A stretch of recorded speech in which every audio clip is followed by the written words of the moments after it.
Right, hello and welcome to this week's weekly challenges in Gran Turismo 7. So, we have 5 races to complete to win 3 brand new rewards. And this week's reward sees us collecting 1 6-star ticket for parts, 1 credit ticket for 150,000 credits, and another 6-star roulette ticket for a car. So, some good prizes this week, nothing really crazy unless you win a really good car. So, with that being said, let's dive straight into the events. So, the first event is that Japanese 4-wheel drive challenge 600. So, with this event, it has a suggested performance points rating of 600 performance points, which means with it being suggested, you can use whatever fully maxed out Japanese 4-wheel drive vehicle that you own and take it off-road.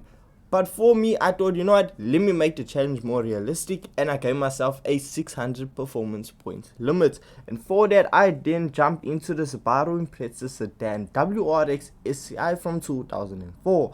Now, the requirements for this event: firstly, your vehicle has to be a road car or professionally tuned. It has to come from Japan. It has to be 4-wheel drive, and obviously, well, you need the tires because this is an off-road race. Now, when it comes to off-road racing, regardless of the events, I always recommend you, first things first, you need to turn traction control off. Because if you have traction control on, it's really going to limit your vehicle and the power difference is going to be so much less. Because with the traction control on, it's almost just choking your vehicle. It's not letting it run and you are going to be a lot slower. And also, something else I highly recommend is picking up a torque vectoring differential. For me, I just feel like it aids a bit more when it comes to just helping the vehicle put its power down off-road. It's not a necessity, but it just helps out quite a bit. So, for this event, you'll find, there's a Nissan RT4 GTR off-road. I don't know who's driving that, must be whistling diesel or something. I know he had an R32. But overall, it's not really that challenging of an event because I actually had a bit of a hiccup. I spun out and I lost all the ground that I made up about almost halfway into the event, and I still managed to make all my overtakes and just finished in first position. Yes, it was extremely close, but if I didn't have the spin outs or just my bad moments, well, this race would have been an absolute breeze. So, with this, out of 10 for difficulty, I'm honestly gonna give it a 3 out of 10. It's not hard at all. So, with that being said, for the next event, it's the Schwarz World League. So, for this event, we see it is 5 laps around the high-speed ring. Your vehicle needs to be from Germany and it needs to be less than 700 performance points. So for this, my go-to vehicle is my Mercedes-Benz 190e 2.5 16 Evo 2 from 1991. However, this Mercedes is not stock because it's actually equipped with the engine swap from the Mercedes-Benz GT3 vehicle. So it's just absolutely rapid, and it made absolute mincemeat of this event. Now yes, with traction control on the vehicle is very powerful and I did need to grab and just control it, but honestly it was traveling at almost 340 kilometers per hour down the straightaway, and around the corners it's not too shabby itself. As long as I was able to just keep the back under control, I was good. I was just plain sailing. And we see that we actually banged the whole 5 laps out in just under 6 minutes, and we actually ended off with a lead of over 24 seconds between myself and second position. This event, once more, is nothing really difficult. There's no weather changes, no tire wear, no fuel consumption, nothing like that. It's very plain straightforward, and you can actually just find such a wide variety of cars that you can use for this event, and that's what I liked about it. And honestly, it's fun, enjoyable. Out of 10 for difficulty, I'm gonna put it at 3. Nothing really to say it's gonna be a real challenge. So with that being said, this was now the Schwarz World event around the high speed ring. Into the next event, we see that we have a special event. This is the LP and A110 from 2017 one make race around Brands Hatch. So this event's only going to be available in game for this week, and we see that, well, the LP and A110 that I have in possession is a bit overpowered because it does have a Nissan RT5 GTR engine in it that produces over 1000 horsepower, so it really was plain sailing for this event.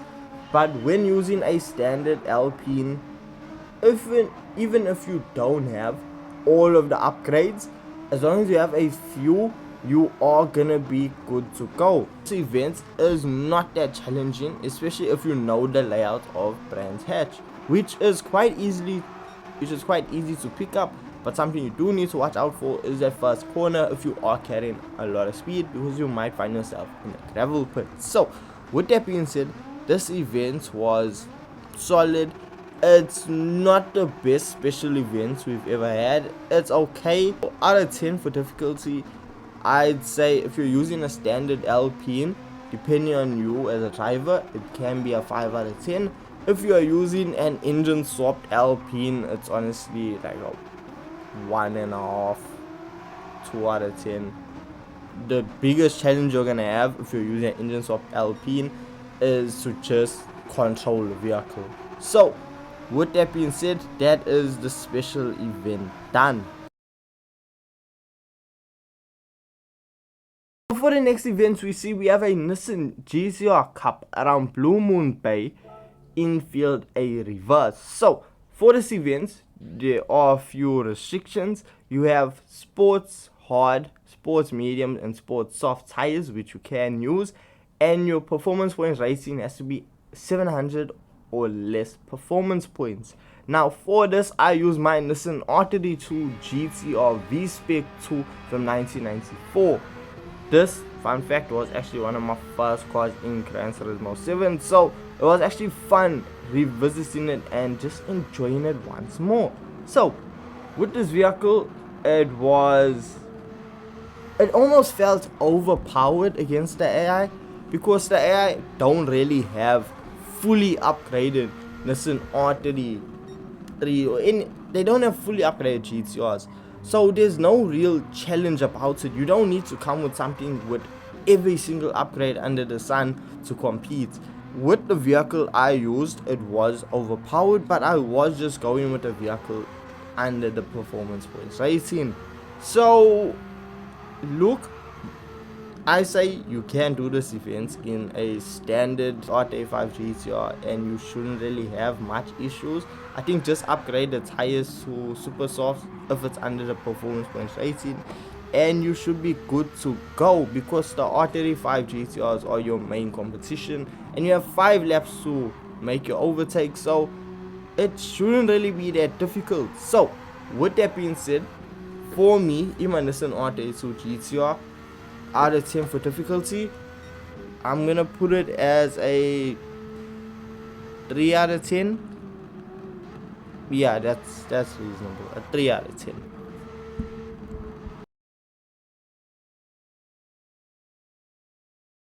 And then lastly, we have the World Touring Car 900 around Autopolis International Race Circuit. This event, out of 10, is a 10 out of 10 event. This event I had to attempt, I think, 3 times before I got any success, because firstly, I jumped into my Nissan R92 CP, my go-to vehicle when it comes to this type of event. I mean, 900 performance points, it's group 1, it has better fuel economy than the other group 2 vehicles, but somehow I still managed to finish off in second place, 16 seconds behind first place. And first place somehow was setting lap times that I was struggling to actually close the gap towards the end of the event, and I think that had to do with my tires actually being worn out. Then tried the Jaguar XJR9, and this vehicle I also saw a second place attempt. even though this vehicle was setting faster lap times than the Nissan R92CP. Initially in the Jaguar, I was setting lap times around the 1 minute 37 second mark, 1 minute 38 second mark. But as the tires wore, then I saw my lap times drop to 1 minute 41s, 1 minute 42s, you know, around that mark. And I think this is the issue. Once the tire wear starts coming into effect, you start setting slower lap times, and somehow the AI's tires don't wear out, the AI doesn't need to refuel. The first place AI is just completely, I feel like he's cheating. That's just my own personal opinion. So with another second place, I knew, okay, I gotta pull out the big guns. So for that, I pulled out the super formula. I know what you're saying, Liam, you are properly cheesing this event. No, I'm just trying to get first place on the hardest difficulty. So for this, the super formula SF19 Honda was the go-to vehicle. So I set it on over to fuel map level 6, and yes, down the straightaway you aren't gonna make it and have much reining in power over the AI, because they are faster than you on the straights. But when it comes to the corners, yeah, that's where you're gonna make up all of your ground. With this vehicle, I found myself setting lap times around the 1 minute 33 second mark, which is a lot faster than the other GR1 quads that I was previously using. And with this, I then saw myself really making way and gaining up on first position, and I managed to make my overtake towards the end of lap 5. Then when I did finally catch up to first place, well, I just had to let out my feelings. So look, don't judge me. I was playing this event like something to 1 in the morning, and it was just getting on my nerves. So with that being said, we got into first place. Now with this vehicle, as long as you stay in fuel map level 6, you have more than enough fuel. If you stay with racing odds, you don't need to pit, and the vehicle sets fast consistent lap times. I mean, look, we are seeing the lap times being around the 1 minute 36, 1 minute 37 mark, depending on whether you had traffic or anything like that. And a bit of advice, if you are going to use this vehicle, use the overtake button on the main straightaway. Yes, it isn't going to last you all 10 laps, but it is just going to help just gain a lot more speed. And with the SF19, I managed to grab first place. So overall, this event is extremely difficult if you do not have the correct vehicle. It could just be that I'm not the best driver and I don't really know the circuit that well, but for me, SF19 is your easy go-to. Yes, down straightaways, it's not fast, but you make up so much ground in your corners. It is my go-to suggestion for this event. So with that being said, let me know your thoughts on this week's events, and with what is being said, I will catch you guys in the next Gran Turismo 7 video. Peace.